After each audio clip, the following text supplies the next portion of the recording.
欢迎来到轻声慢读。今天我想和你一起阅读一本关于爱、理解与耐心的书，如何拥抱一只刺猬。它讲的是青春期的孩子，也讲的是每一位努力靠近孩子的父母。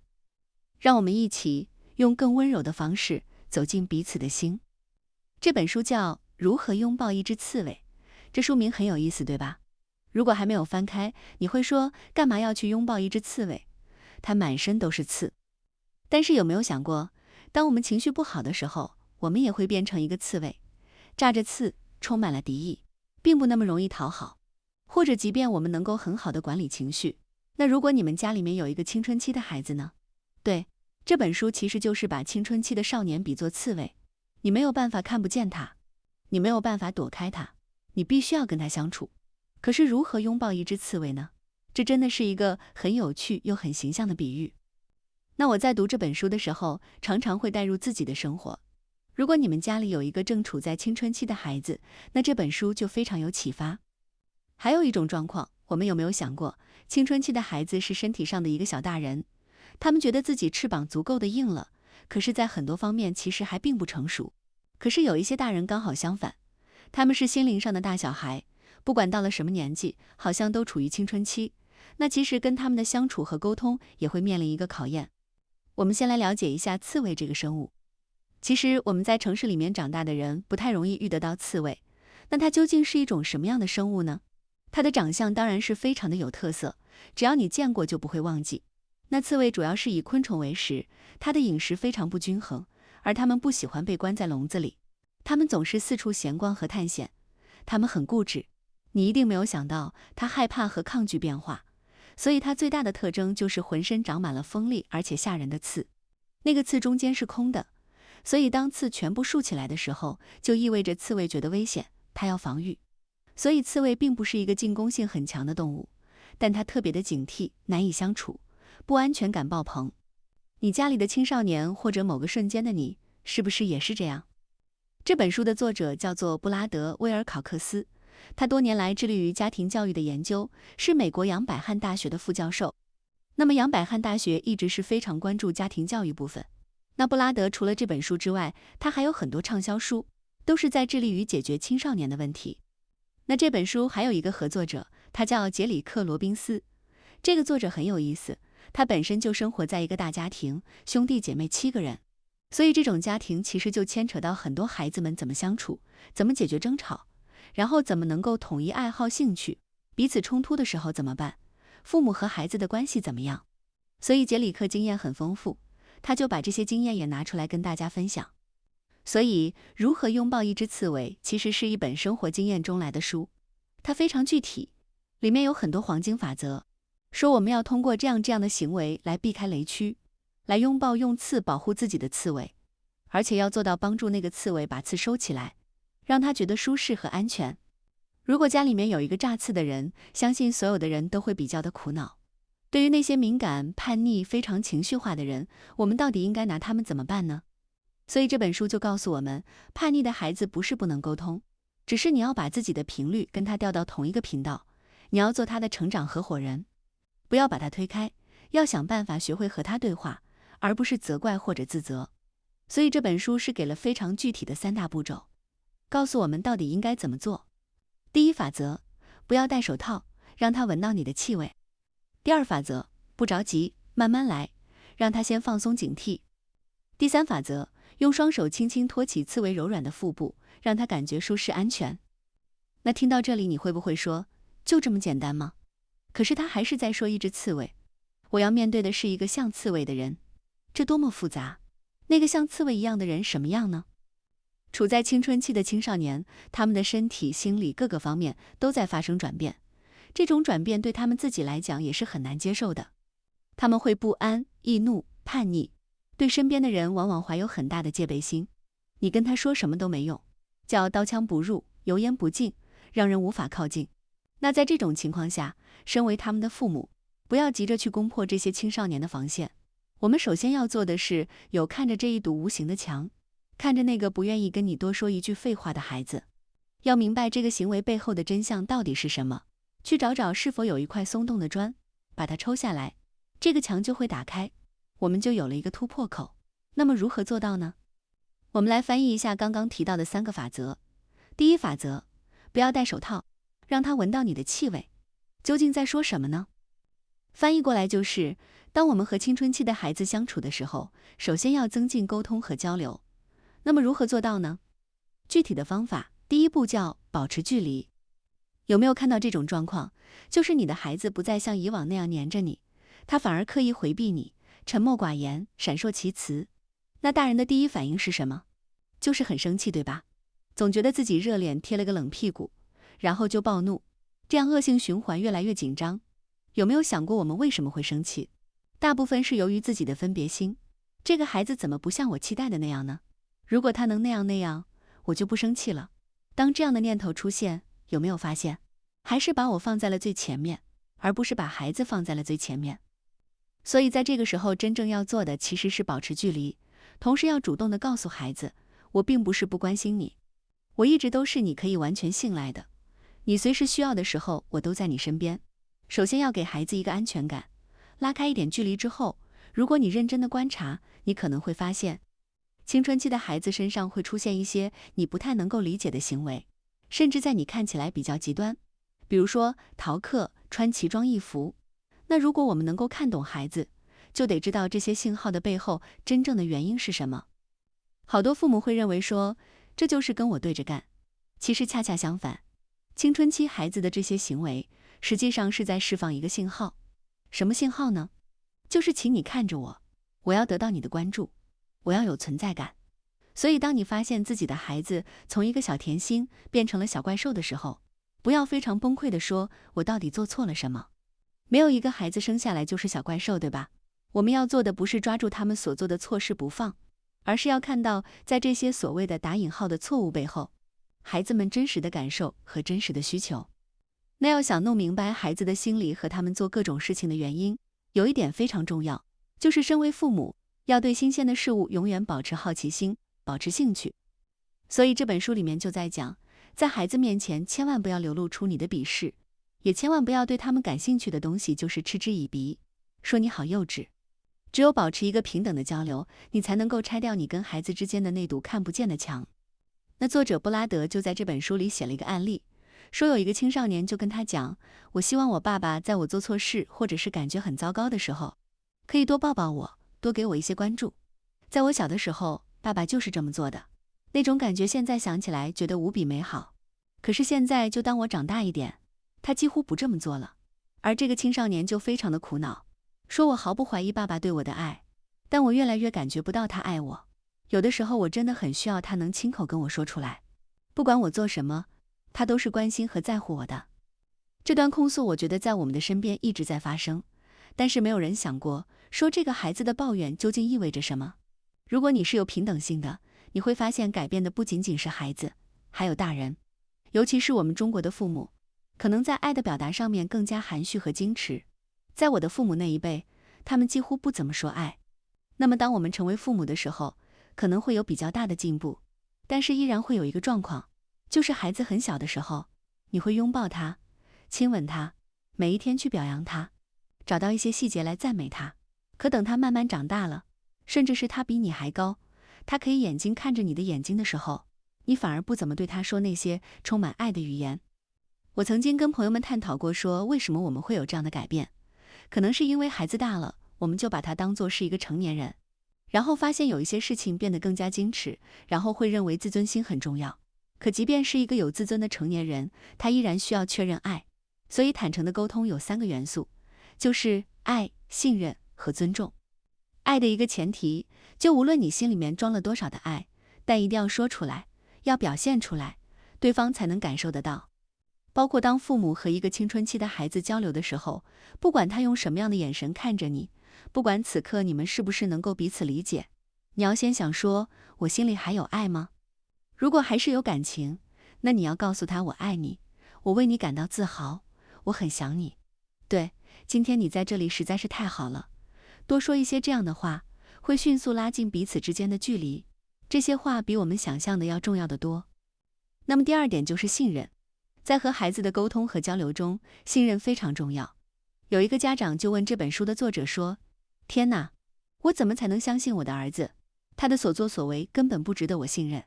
你看着这个口气都能想象出，他一定是非常崩溃的。就这个父亲也很委屈。但事实上，平心静气地想一下，不管你愿不愿意，不管他做了什么，你根本没选择。首先，即便是我们作为一个成年人，我们也得说，我们自己的所作所为并不总是值得信任的。就每个人都会犯错。第二，这个孩子他到底在想什么，在遭遇什么？我们没办法时时刻刻都跟在他们身边，监督他们做的每一件事，理解他们做的每一件事。所以，仅仅关注这个孩子出现的问题，什么都解决不了，也无法沟通。那么遇到这样的情况怎么办呢？作者的建议就是把眼光放在他未来的潜能上。孩子在此刻需要得到的信息只有一个，非常明确，那就是父母是信任我的。我们并不是要包庇他，纵容他，说你错了也是对了，不是，而是说，即便你错了，我也是信任你的，信任你知道自己错了，信任你意识到了这件事的后果，信任以后你会避免同样的事情发生。只有这样才能够既给了他们足够的尊重，又给了他们足够的自由。这个界限越清晰，孩子就越有安全感。那么坦诚交流的第三大元素就是尊重。我们会发现，有一些人交流的这个程度就很深，非常快的就能够非常默契获得充分的信任。可是有一些人就聊了半天，或者天天见面，你都发现没办法走到他的心里去。为什么会这样？很大程度取决于在聊天的过程中，这两个人能不能彼此表现出足够的尊重。怎么做到呢？答案非常简单，就是当我们在跟孩子沟通的时候，少说一些，多听一些。对，就这么简单。一个有效的倾听其实是很考验人的，就是需要时间，需要耐心，不能一个孩子冲进来，他还没有说清楚，或者还没有完整的时候，你就先入为主了。你说你看你就是这样吧，你看人家谁谁谁是这么说的，这个时候沟通就没有办法进行了。所以我们要了解一件事，就是当青少年感到灰心和沮丧的时候，他们需要的根本不是什么解决这个问题的办法。他如果愿意跟你沟通，他要的是什么呢？是理解和共鸣。好的，我们懂得了坦诚沟通的三大元素：爱、信任和尊重。接下来就得执行它，就是怎么交流呢？在什么场合才可以让这个交流效果更好呢？这本书里给了一个答案，就是餐桌。作者说，我们可能会忘了某次晚餐吃了什么菜，但是边吃边聊的那种氛围，还有一些有意义的谈话，甚至是某一个人的表情，它往往会长久地留在我们脑海里。你有过这样的时刻吗？就一个和家庭成员美好的聚餐。书里就举了一个例子，就是在哥伦比亚大学有一个研究中心，他们在2007年的时候专门做过一项对于家庭聚餐重要性的研究。这个结果是什么呢？我看了也非常有启发。他说，如果一个家庭他经常和家人一起共进晚餐，这个频率指的是每周5次或5次以上。在这样的家庭里长大的青少年和那些不经常和家人一起共进晚餐，就是每周大概是少于3次。这两组人放在一起对比一下，情况是这样的：那个不经常和家人共进晚餐的人，滥用处方药的概率是前者的3.5倍，使用大麻和处方药外的违禁药品的概率是前者的3.5倍，吸食大麻的概率是前者的3倍，吸烟的概率是前者的2.5倍，喝酒的概率是前者的1.5倍。这个数据很惊人。那这个研究同时发现，就是那些成绩比较优秀的青少年中，64%的人每周和家人共进晚餐的次数达到5到7次。所以重视晚餐，尽最大的努力让全家人共进晚餐，同时在晚餐中尽量的交流，这是非常值得的事。其实就是节奏越来越快的社会生活中，这原来大家聚在一起吃晚餐非常简单和自然，但现在却不那么容易了。每个人都有一个借口说忙，当你忙的时候，就是不重视别人，把自己的事情放在首位。可能有一些人，甚至是一周大概有5到7天都在外面应酬，连一次晚餐都不能够陪伴家人。那么这其实是一个非常危险的事情，所以也会导致关系恶性循环。那么叛逆期的孩子就会在跟你坐在一起的时候，哪怕在同一张桌子上，他表现出牢骚、抱怨、很不情愿，然后家长这个时候就会误会，心里面还很不满，说你看我这么忙，我抽出时间跟你一起吃饭，你这么不喜欢。这其实是一个非常普遍的误解，它的背后反映出的是什么问题呢？其实就是家庭聚餐太不规律了，所以孩子们积压下来的那些负面的情绪需要释放。所以建立一个好的家庭习惯非常重要，不仅会让你的孩子受益匪浅，当他们长大结婚，有了自己的家庭和孩子，他们也会把这些美好的生活方式传承下去。那他的生活也会出现有规律的家庭聚餐，会显得幸福，更加的融洽。那当然也会遇到这样的情况，就是我们所说的，所有的事情你都做到了，但是孩子的表现仍然让你很失落，就是他不尽如人意，他会反反复复，这也非常正常。在这种时候，其实接受考验的还是父母。说父母不仅要调整自己的心态，但还要有一些方法来巩固你跟孩子之间好不容易修复的关系。这些方法是什么呢？书中也很明确。首先，我们需要设定明确的期望值，也就是说，你要明确的让孩子知道你对他们有什么样的期望。比如说吃饭的时候，我们是要讨论一个什么什么事情的，每一个人要耐心的听完对方发言，那这就是期望。接下来我们需要言行一致，如果这是一个规则，就把它执行到底。比如说，你告诉孩子说12点之前必须回家，如果过了12点，那这个门就不可以再打开了。可是他1点钟回来，你就睁一眼闭一眼，因为害怕冲突，所以装作不知道，不做任何的处理，那么孩子就会认为没有什么是需要遵守的。所以制定了规则，就不能随意的把它打破，这要有一道清晰的底线。那第3点很重要，我们要慷慨地表达赞赏。赞赏意味着什么呢？意味着我看见了你，而且我是很用心地看见了你的一些细节。所以当孩子做到了改变，付出了努力，你要及时地表达欣赏和肯定，这样他才能继续保持这种积极的状态。那最后一点就是，当错误发生的时候，我们要学会私下里纠正。自尊心很强的青春期的孩子有一个典型特点，就是要面子，非常要面子。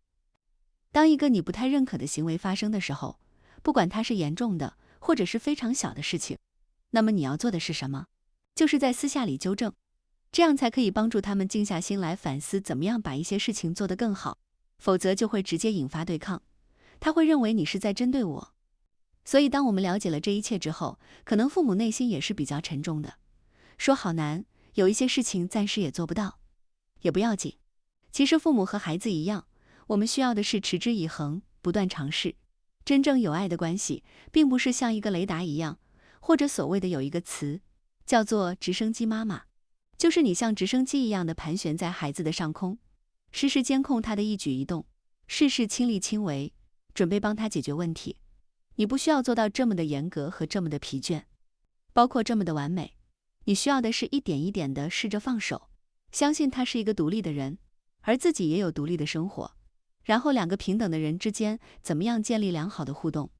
所以当你能够把手套拿掉，小心翼翼地捧到那个刺猬，刺猬闻到了你的气味，也接受了你的存在之后，我们应该怎么样进一步靠近它，而不伤害到自己呢？拥抱刺猬的黄金法则第2条叫做不着急，慢慢来，让它放松警惕。每个人的成长都不会是一帆风顺的，青春期的孩子需要面对很多来自身体的改变，来自外部世界的冲击，这个时候他们接受的挑战是非常强大的。所以青春期孩子的典型特征就是缺乏安全感，他对外界充满戒备心，就是刺猬竖起了全身的刺，他准备防御。那这个姿态当然会让靠近他的人很不舒服，甚至很伤心。那怎么样才能让这只刺猬知道我是你的朋友，你不必如此紧张？具体怎么做到呢？这本书里提到了4点，我们一个一个来讲。第1点，要尝试和孩子们聊一聊成长和性方面的话题。在孩子特别小的时候，他有10万个为什么，但到了青春期，孩子们其实每时每刻都在感受到心理上和身体上的变化。我还记得我自己在青春期的时候，会躲在房间里面照镜子，观察自己身体上每一个部位的变化。那个时候是充满着巨大的沮丧的，因为会发现有一些变化从来没有人告诉我，你也不知道该怎么办，甚至羞于启齿。包括这个时候，其实很容易感受到不被爱，就希望别人都来关心你，非常的敏感，但好像不管到哪里都找不到答案。所以作者就在这本书里说，学校的教育、朋友、老师，或者是其他一些认识的人，在关于性和成熟的问题上，是永远无法取代家长的位置的。那么也参考了一个研究的表明，那些曾经和父母公开、坦诚地谈论过性的孩子，反而更有可能在他们相对成熟的时候，才去体验一些成年人该做的事情。但同时要值得注意的是，也不能输入过多。就是明明他还在青春期，一下子灌输过多的信息，那也会增加他们的负担，就让他不知如何是好。那这个度的把握就非常的挑战家长。可能不同的家庭、不同性格的孩子是非常需要区别对待的。就这本书里也从来没有讲说有一个什么标准答案是能拿来针对所有的人的，但有一个前提是共同的，那就是遇到一些难以启齿的问题，或者是非常困扰的问题，首先不能逃避，第二要保持坦诚。如果你是真心愿意和孩子交流，那么他也会从心底里信赖你。哪怕有一些问题的答案并没有办法水落石出，但是这种交流的感觉是可以形成一个良性的循环。所以在我看来，光明磊落的去面对问题是每一个父母的必修课。第3点就是帮助青春期的孩子面对恐惧。有人做过这样一个调查，就是分别去问家长和孩子同样的问题，说你们最害怕的到底是什么？大家听到这里也可以自己想一想，找一张纸把它列出来，然后我们来对比一下家长的回答包括什么呢？核战争、恐怖组织、被绑架、父母离异等等。但这个调查特别有意思的就是，孩子的回答跟父母完全不一样。那么对于青春期的少年来讲，他们最害怕的是什么呢？第一，没有朋友；第二，被人取笑或者欺凌；第三，在同伴面前出丑。所以这样一对比，我们就会发现，原来很多父母完全不了解青春期的孩子，就是我们成为父母之后就忘记了，我们也有过青春期。对于孩子们来讲，在同伴面前丢脸，比起经历一个手术，比起没有钱，甚至比起被绑架，都是更加让人担心和害怕的。所以面对恐惧，面对不确定的时候，青春期的孩子最需要的是来自父母，来自有力量的人的支持和肯定。所以孩子即便很少跟大人交流，但是当他愿意说话的时候，一定要认真的听，要听他说出来的话，还要去听他话中隐藏的信息，来判断到底发生了什么。只有你如此耐心的一点一点的去理解他，才能够真正的帮助到孩子们。其实在帮助孩子克服困难的过程中，有一些家长为什么会觉得很难？那就是因为家长自己也很恐惧。就是我实在觉得跟孩子交流，甚至是知道他真实的想法，是很恐怖的一件事。所以我们需要方法，需要彼此支持。就是当孩子慢慢的学会克服恐惧的时候，父母其实也在进步。那究竟怎么做呢？这书中也列举出了一些方法，比如说一定要讲明白，要远离危险和不健康选择的理由。跟青春期孩子交流的时候，不能只把眼光停留在那些警示口号和标签上。没有孩子喜欢只听到命令，而不知道为什么不能这样做。所以家长常常犯的一个错就是举着一张为你好的大旗，然后对孩子高高在上的发布命令，那孩子就会离你很远。举个例子，青春期的孩子有的会吸烟、喝酒，模仿大人的行为，来证明说，你看，我已经长大了，我足够独立了。这其实仅仅是一个叛逆或者好奇的动机。但如果父母发现了以后，就是简单的说，你看，吸烟有害健康，那其实孩子根本就不会理会你的劝告。那么遇到这种状况，父母应该怎么做呢？书中说，要带着爱和孩子去交流，让孩子勇敢地跟有害健康的产品说不。具体有以下几点。第一，你要告诉青春期的孩子，吸烟和喝酒会剥夺你选择的权利。第二，吸烟和喝酒会降低你的自尊心水平。第三，吸烟喝酒会吞噬人的梦想。第四，吸烟喝酒是恶性循环的开始。第五，吸烟与喝酒会限制人的朋友圈。第六，吸烟和喝酒会伤了父母的心。第七，所谓上瘾的瘾是你以为可以戒掉，但实际上很难戒掉的。有没有发现这些理由都非常的具体？如果你能够选择任何一个具体的理由，很认真的跟他讨论，而不是强迫孩子接受你的命令，那他才能感受到你是真正的在为我好。所以说明为什么不能的理由比只是说不重要的多。那当然，我看完这个书里面这一段，我也会觉得要补充一点，他没有很明确的指出说，那一旦当孩子遭受到一些比如校园里面的霸凌事件，或者是来自同学的孤立，那父母应该怎么做？其实对孩子来讲，这是一个非常重大的事情，它会让孩子的世界布满了阴影，严重破坏自信心。所以父母可以尝试各种方法，比如说跟学校沟通这件事，跟对方沟通这件事，甚至身体力行的来示范一些方法，保护自己的孩子。但特别不能够讲的就是不用介意这些事，没有关系，你好好的学习，然后远离他们，你把他们当作空气。这种看上去轻描淡写的话，其实意味着像鸵鸟一样的躲起来。那么当孩子发现他从你这里得不到任何有用的建议，或者是有力的支持，他就从此会封闭起自己，不再愿意把发生了什么告诉你。那有可能就会把这个事情推到一个非常糟糕的境地，父母竟然毫不知情，所以这是非常可怕的。我们得承认，身为父母，我们有的时候也是会有无能为力的时候。面对复杂的社会，我们也会觉得有一些事情很难处理。但面对自己孩子的呼声，哪怕是小小的呼救，你都不能够漠视他，必须坦诚地跟他站在一起，来解决这件事。所以第4点很重要，就是从失败中学习。当发生了一些事情，我们无能为力，这当然是很消极的，但消极有的时候也会带来学习的机会。那在这个时候，作为父母，应该陪伴孩子们一起经历，认真的倾听，然后分享说我们从这件事中间可以吸取到什么样的经验和教训，也鼓励孩子们通过观察，通过学习别人的经验，甚至共同去看一部有勇气的电影，或者是共同去找专业的人士进行咨询，来学会怎么样从失败和错误中得到学习和成长。错误并不可怕，可怕的是既没有改错的决心，也没有专业的能力。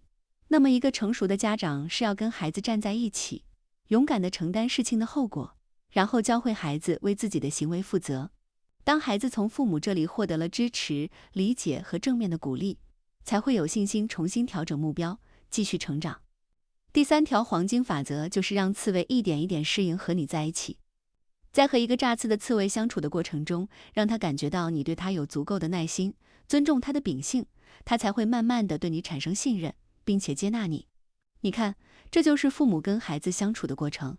青少年也需要获得尊重和信任，而且这种被尊重和被信任的感觉，不能够总是求着别人给他，更重要的是来源于他们自己的内心。每一个孩子如果对自己很有信心，然后他就会变得开朗，会变得愿意和别人相处和打交道，显得轻松和自如。所以怎么样才能够帮助一个青春期的少年建立起一种健康的生活态度，包括拥有自信和自尊呢？书里面提到了4个要点。首先，认识到自尊和自信的区别，这2个词是不一样的。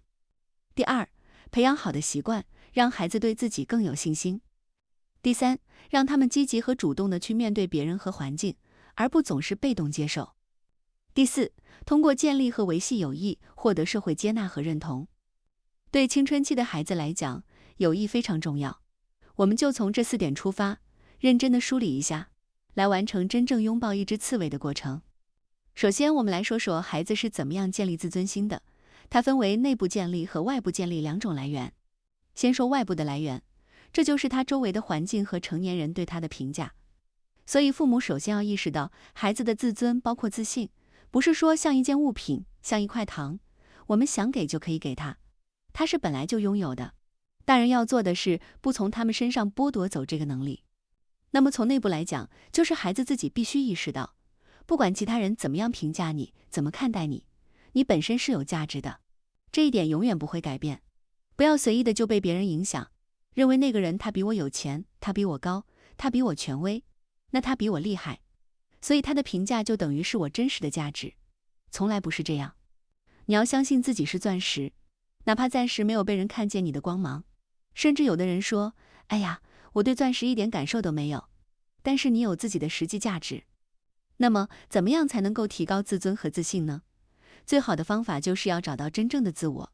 这一点其实不管对于青少年还是对于父母来说都非常重要。那怎么才能知道刺猬已经开始信任你了呢？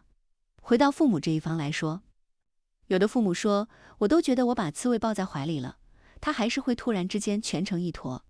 对，就是你以为我们已经相处得很好了，可是突然某一个瞬间，它又打回原形了。说，天，这个怎么会发生这种状况？在这个时候千万不要慌张，静静地等一会儿。当刺猬在确认安全后，它就会重新舒展它的身体，然后它开始仔细观察周围的形势，那它就会重新跟你建立信任的关系。所以，即便你们有着非常良好的沟通，可能在某一个重要的节点上，它还是会突然流露出戒备、警惕或者是崩溃的瞬间。那你要做的就是再来一遍，重新建立这个信任。其实讲到这儿，我觉得每一个父母也挺崩溃的，就是太不容易了，对吧？但这些努力都是值得的。如果你观察孩子，你发现他养成了乐于助人的好习惯，他对别人表达健康友好的关注，有的孩子会经常挑剔自己，然后他对自己的不满慢慢的在减少，更好的能够做到自我接纳。这个时候就祝贺你，父母们，你们成功了，你的孩子已经走在寻找和发现自我的路上。所以无论是对刺猬还是对孩子，家长的耐心等待和坚持不懈的努力是意义非凡的，这就会帮助到孩子去发现自己巨大的价值和潜能。那么世界上没有两只一模一样的刺猬，同样也没有两个一模一样的孩子。你会说，我听了这么多，我在努力的做，那这个过程依然是来之不易的。对，但到这里就算是最后一步了吗？我觉得作者当把这3步黄金法则都讲解完之后，接下来的一个问题其实更为的本质，那就是我们知道了怎么解决问题，我们还要知道这个问题的来源，就是怎么样让孩子不要成为一只刺猬。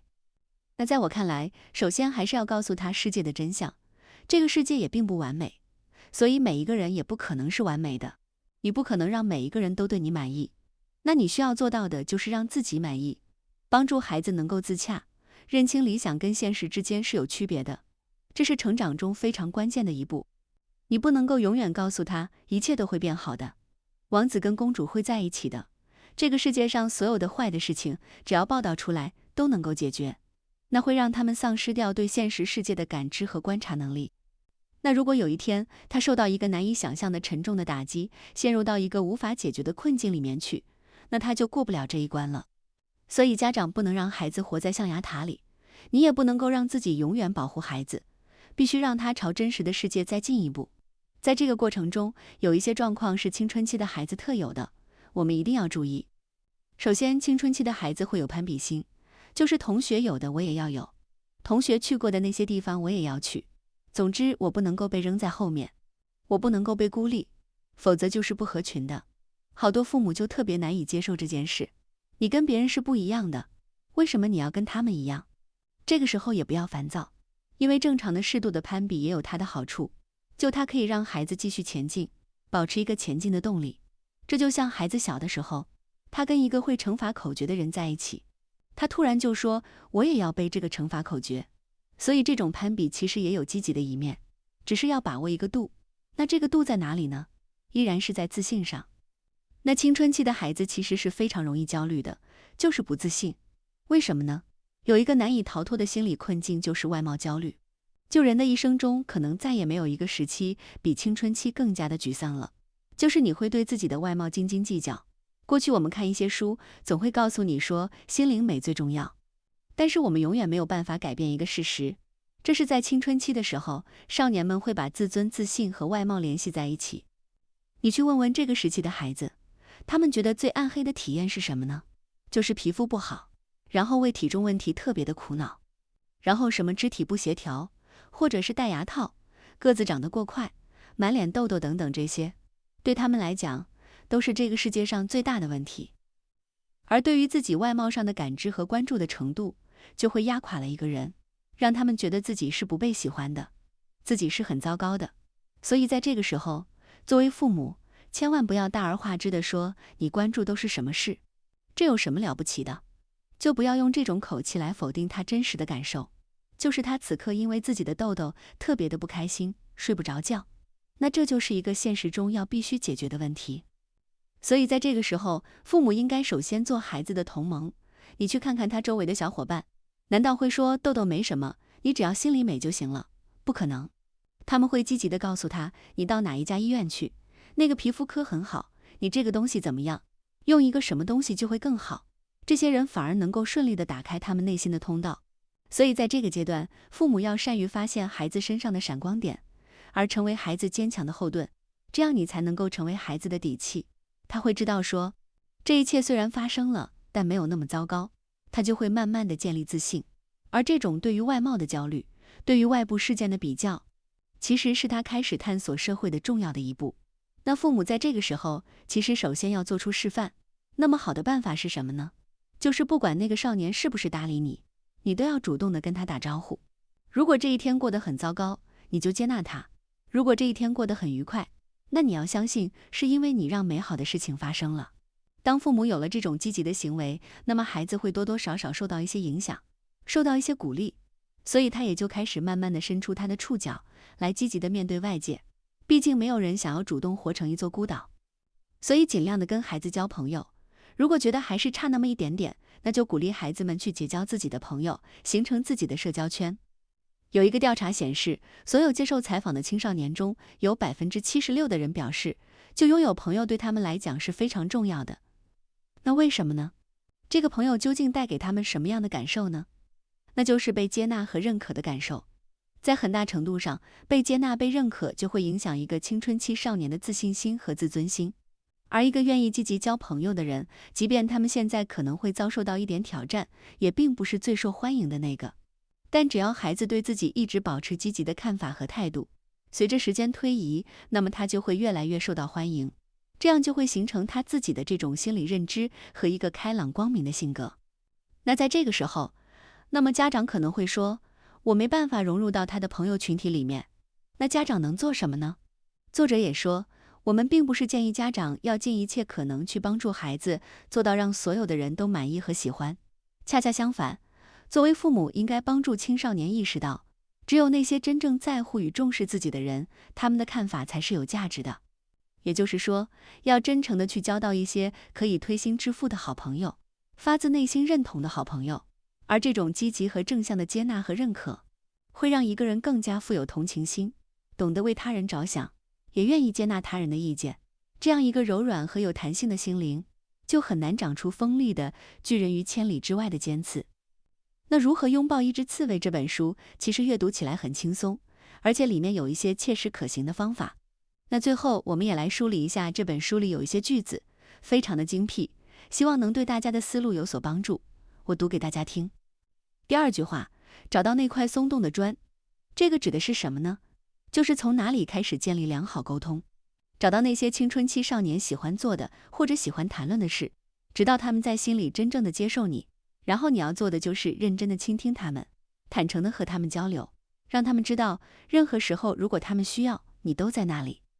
第2句话，我们要做的不是抓住他们所做的错事不放，而是要看到这些错事的背后，他们的感受和需求，找到他们这样做的原因。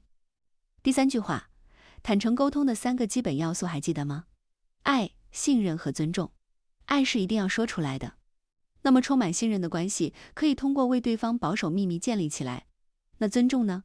一定要表达赞赏，不仅可以向青少年展示我们对他的付出和努力的欣赏和肯定，还能让他们继续保持积极的行为，履行义务，起到推动和鼓励的作用。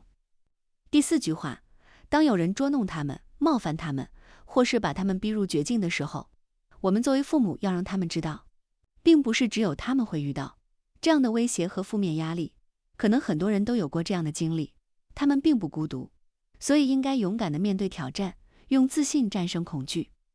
所以从表面上来看，青少年就像是刺猬一样，有的时候当他们竖起浑身的刺，让人不敢靠近和触碰，但是在他们看似坚硬的防御下，其实饱含着这个年龄的孩子对于被接纳、被需要、被爱的深切渴求。希望每一个家长都能够懂得这一点，也希望每一个竖起尖刺的刺猬都能够有放松自己的时候，尽情地享受属于你的生活。希望这本书能够给大家带来一定的启发。今天就到这里。如果你喜欢这样的分享，欢迎点赞订阅，这将对我有很大的帮助。那我们下次再见。